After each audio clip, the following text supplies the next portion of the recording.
Baba Masalları kanalımıza hoş geldiniz.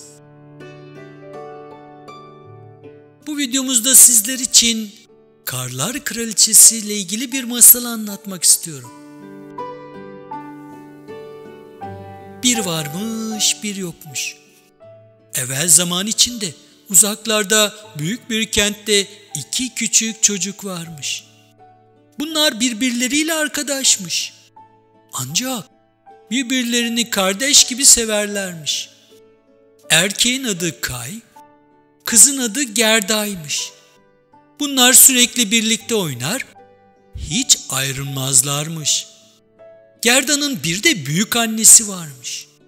Büyük annesi çok fazla masal bilir, sırası geldikçe anlatırmış. Bir gün Kay ve Gerda oynarken büyük anne onları yanına çağırmış. Çocuklar, bugün size yeni bir masal anlatmak istiyorum. Hadi gelin oturun da anlatayım demiş.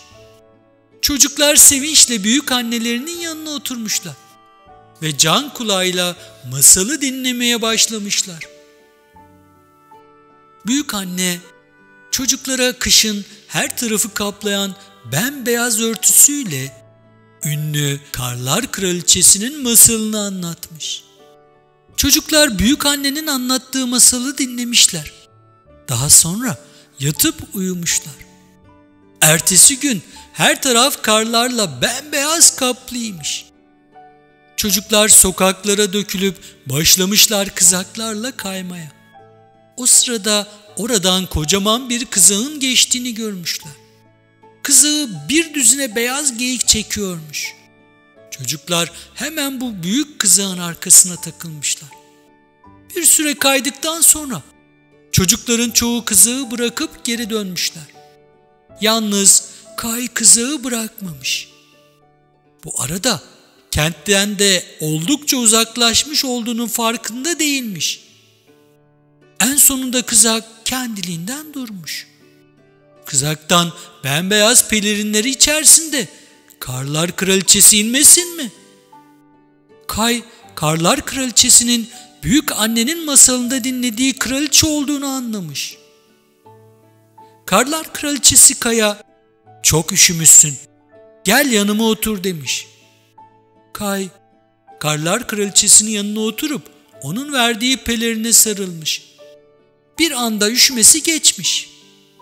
Karlar Kraliçesi de yanında uyuyakalan çocuğu alıp şatosuna götürmüş. Meğer Karlar Kraliçesi yakaladığı çocukları şatosuna götürüp buzla kaplarmış.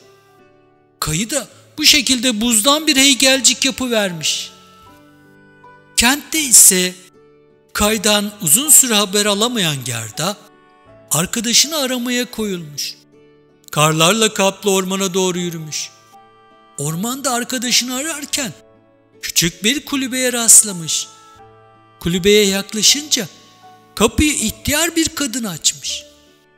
Bu kadın oralarda yaptığı iyiliklerle tanınan bir büyücüymüş. Küçük kıza, "Niçin geldiğini biliyorum yavrucuğum.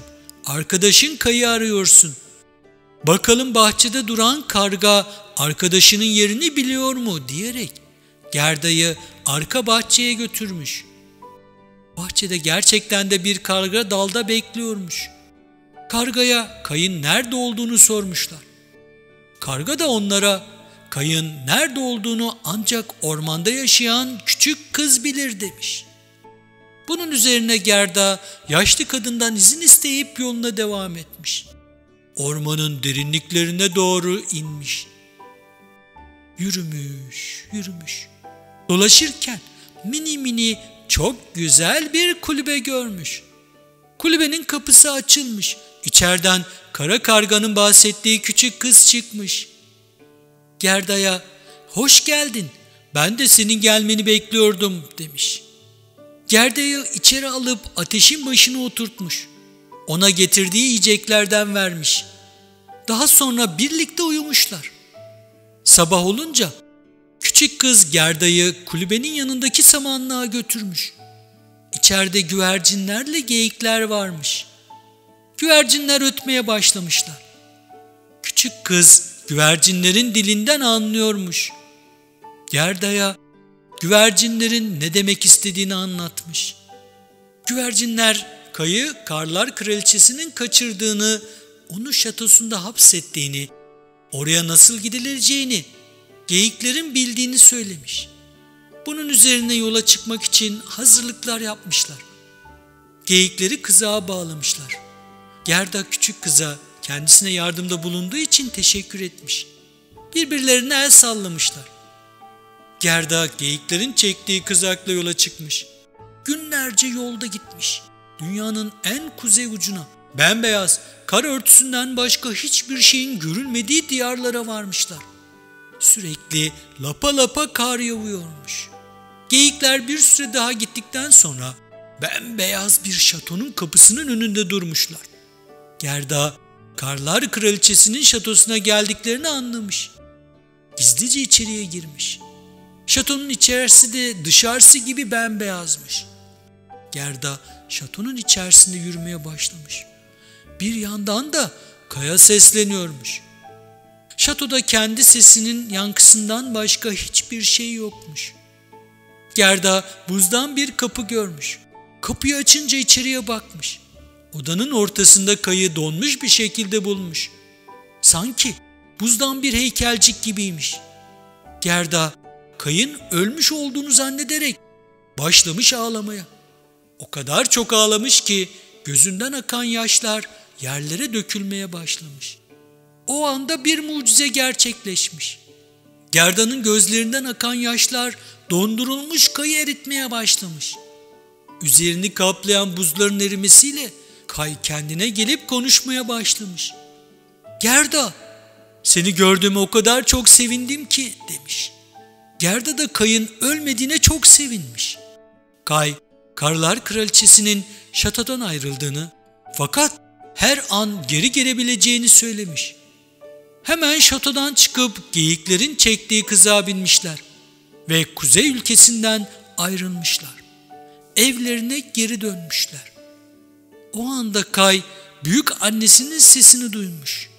"Kay, yavrum Kay, hadi kalk, uyan artık, yemek yiyeceğiz." O arada Gerda da gözlerini açmış. Meğerse birlikte rüya görüyorlarmış. Ne ilginç değil mi? İkisi de rüyada birbirlerini görmüşler. Gökten 3 elma düşmüş. Biri bu masalı yazana, biri okuyana, biri de masalı dinleyenlere düşmüş. Bir masalımızın daha sonuna geldik. Bir başka masalda tekrar görüşmek üzere. Şimdilik hoşça kalın.